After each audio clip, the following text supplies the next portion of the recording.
Hello friends, welcome to iExamB. I'm Satakshi, your English faculty at iExamB, and in this video we will see that what are the important topics in which you can score in your SSC CGL exam.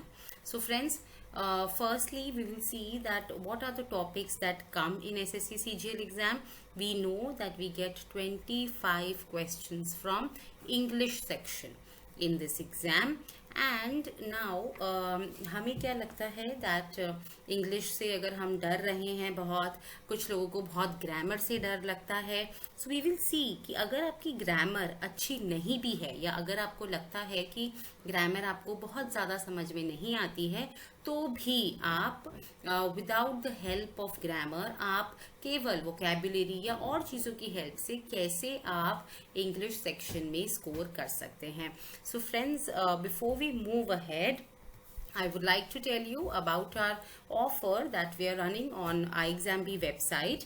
Now इसमें अगर आप SSC CGL के course में enroll करते हैं using the code of NAV50, this is the special offer that is going on, तो आपको discount मिलेगा फ्लैट 50% ऑफ का. सो फ्रेंड्स, अगर आप चाहें तो हमारे कोर्स का डेमो भी आप देख सकते हैं हमारी वेबसाइट पे जाकर, और जो स्क्रीन पे गिवन नंबर है you can even call on that number. और अगर आपकी कोई भी क्वेरी है रिगार्डिंग द एग्जाम और the course, then that query can be answered on this number. So friends, चलते हैं हमारे टॉपिक्स पर, देखते हैं दैट कौन से टॉपिक्स हैं जो कि हमें कवर करने हैं अगर हमें अपना SSC CGL का एग्ज़ाम हम अभी इस बारी लिखना चाह रहे हैं तो.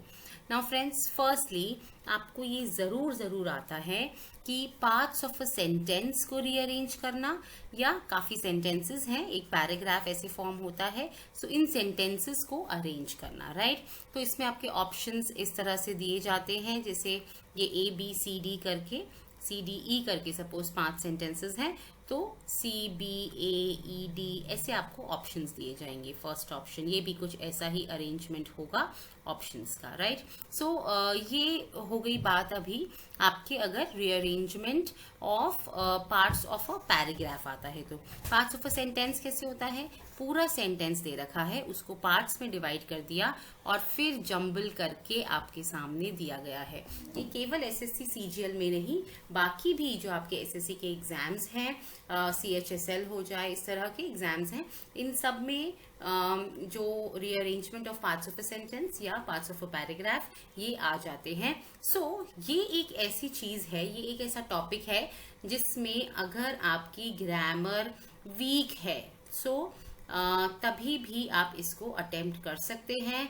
Grammar is not required. Okay, तो ये बात आप याद रखिएगा. Next is your vocabulary. अब जो हमारा एक्चुअली बेसिक्स है इंग्लिश का, उसमें आपका ग्रामर आ जाता है, राइट, आपका वोकैबुलरी आ जाता है, और आपका एक कॉम्प्रिहेंशन स्किल्स आता है, यानी कि RC या कॉम्प्रिहेंडिंग स्किल्स आ जाता है. ठीक है, इसमें आपका क्लोज भी आ जाता है. क्लोज कभी कभी ग्रामर बेस्ड आ जाता है, कभी वोकैबुलरी बेस्ड आ जाता है. फिलर्स आपके, तो आपके जो भी क्वेश्चंस होंगे वो या तो आपकी ग्रामर यूज करेंगे, या वोकैबुलरी यूज करेंगे, या आपकी कॉम्प्रिहेंडिंग स्किल्स यूज करेंगे, रीडिंग स्किल्स यूज करेंगे, राइट. तो अगर आपकी ग्रामर वीक है, इतना आप समझ लें, तो आपको यहाँ पे स्कोर करना है. ऑलराइट, सो ऐसे ही वोकैबुलरी, क्योंकि सिनोनिम्स पूछे जाते हैं, सीधा सीधा पूछा जाएगा कि इस वर्ड का सिनोनिम बताइए, सीधा सीधा पूछा जाएगा इस वर्ड का एंटोनिम बताइए या ऑपोजिट बताइए, या पूछा जाएगा आपको एक वर्ड दे दिया और फिर बोला जाएगा कि इस वर्ड का या तो सिनोनिम या एंटोनिम इन ऑप्शंस में से है, उनको चूज करके आप बताइए कि क्या है, सिनोनिम है कि एंटोनिम है, वो आपका आंसर होगा, राइट. तो इस तरह के क्वेश्चंस आप वोकैबुलरी में एक्सपेक्ट कर सकते हैं. ये भी एक ऐसा टॉपिक है that if you have not studied grammar और if you are not very confident with your concepts of grammar, तब भी आप इसको सॉल्व कर सकते हैं. ऑलराइट, नेक्स्ट आ गया error detection. Now this purely requires your grammar, right. इसमें ग्रामर की बहुत जरूरत होती है. तो अगर तो आपकी ग्रामर अच्छी है तो आप ये पढ़ सकते हैं, राइट. बट अगर आपकी ग्रामर अच्छी नहीं है तो आप एरर डिटेक्शन में गलतियां फेस करेंगे, मुश्किल फेस करेंगे और गलतियां कर सकते हैं. तो अगर आप चाहते हैं कि चलो आपकी ग्रामर अच्छी नहीं है पर आपको एटलीस्ट कुछ आपके क्वेश्चंस बाय चांस हिट हो जाएं, तो आप रूल्स ऑफ ग्रामर पढ़ सकते हैं। ठीक है, ये आप रूल्स ऑफ ग्रामर पढ़ लीजिए, इनको याद कर लीजिए। ठीक है, तो इनको याद करके आप थोड़े बहुत, अगर आपके 5 क्वेश्चंस आए हैं तो एटलीस्ट 2 से 3 आप लगा सकते हैं, राइट। और अगर आप लकी हुए तो हो सकता है 5 से 5 रूल्स पे बेस्ड आ जाएं और आप उन रूल्स को समझ पाए। ऑलराइट, तो एरर डिटेक्शन आपका पूरा का पूरा ग्रामर बेस्ड होता है मोस्टली। तो आप इसको, अगर आपकी ग्रामर अच्छी है, केवल तब अटेम्प्ट करें, राइट। और नेक्स्ट है आपका idioms and phrasal verbs. Yes, phrasal verbs पूरा ग्रामर बेस्ड है because they are verbs actually, but they are phrasal verbs. एक वर्ड से ज्यादा के वर्ब्स वो फॉर्म। वर्ब्स क्या होते हैं? हमारे एक्शन वर्ड्स, राइट। तो वो जनरली क्या होता है? जैसे डांसिंग, डांसिंग क्या है? हमारा वर्ब है, एक्शन वर्ड है, राइट। बट फ्रेजल वर्ब क्या होता है?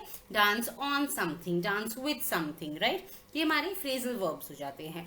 कम जैसे हमारा वर्ब है, फ्रेजल वर्ब आ जाएगा कम अप विद। ठीक है, तो इस तरह से जो एक फ्रेज की तरह यूज होता है बट वो एक एक्शन है। ऑलराइट, सो अगर आपने ये सब याद कर लिए, इडियम्स पे आता ही आता है क्वेश्चन। सो अगर आपने इडियम्स याद कर लिए, हमारे कोर्स में बहुत लंबी लिस्ट है इडियम्स की, तो अगर वो पूरी आपने पढ़ ली सो उससे भी आपको काफी ज्यादा आपका जो कवरेज है एग्जाम के लिए वो हो जाएगा। Alright, so these are very very important and ये बहुत बड़ा सेवियर एक्ट करते हैं जब आप ग्रामर कहीं मिस कर रहे हैं। ऑलराइट, नेक्स्ट आपका क्लोज पैसेज। अगेन मैंने बोला क्लोज पैसेज आपका ग्रामर बेस्ड आ सकता है, आपका वोकैबुलरी बेस्ड आ सकता है, राइट। बट क्लोज पैसेज फिर भी काफी अंडरस्टैंडेबल होता है, तो इसीलिए क्योंकि हमें पूरा पैसेज गिवन होता है और हम आगे का पढ़कर पहले वाले सेंटेंस में या पहले वाले ब्लैंक में क्या आना चाहिए ये निकाल सकते हैं, इसीलिए ये काफी डूएबल होता है। ऑलराइट,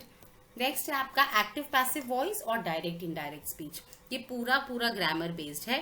अब आप देखें जो मैंने ऑरेंज में लिखे हैं ये सारे ग्रामर पे बेस्ड हैं, राइट। और active passive voice, direct indirect speech, इसके ऑप्शंस काफी कंफ्यूजिंग होते हैं एग्जाम में, राइट। तो आप ऐसा मत सोचना कि आप जस्ट एक रीड मारो और आपका हो जाएगा। दीज आर वेरी डिफिकल्ट, थोड़ा डिफिकल्ट आते हैं ये एग्जाम में, तो ये आपको चीज देखनी है। अगर तो आपने अच्छे से इन टॉपिक्स की पढ़ाई करी है जो कि बहुत ज्यादा टाइम नहीं लेती है, राइट। अगर आप चाहें तो 1-2 दिन निकालकर 1-2 दिन आप एक्टिव पैसिव वॉइस को दें, 1-2 दिन आप डायरेक्ट इनडायरेक्ट स्पीच को दें, तो आप ये इजीली कर सकते हैं। ऐसा नहीं है कि ये डूएबल नहीं है, पर अगर आपने इसके सारे रूल्स नहीं पढ़े हैं, बिना पढ़े इसको एग्जाम में बिल्कुल नहीं अटेम्प्ट करना, फिर आपके नेगेटिव होने के बहुत चांसेस होंगे बिकॉज आपके ऑप्शंस बहुत क्लोज होते हैं, राइट।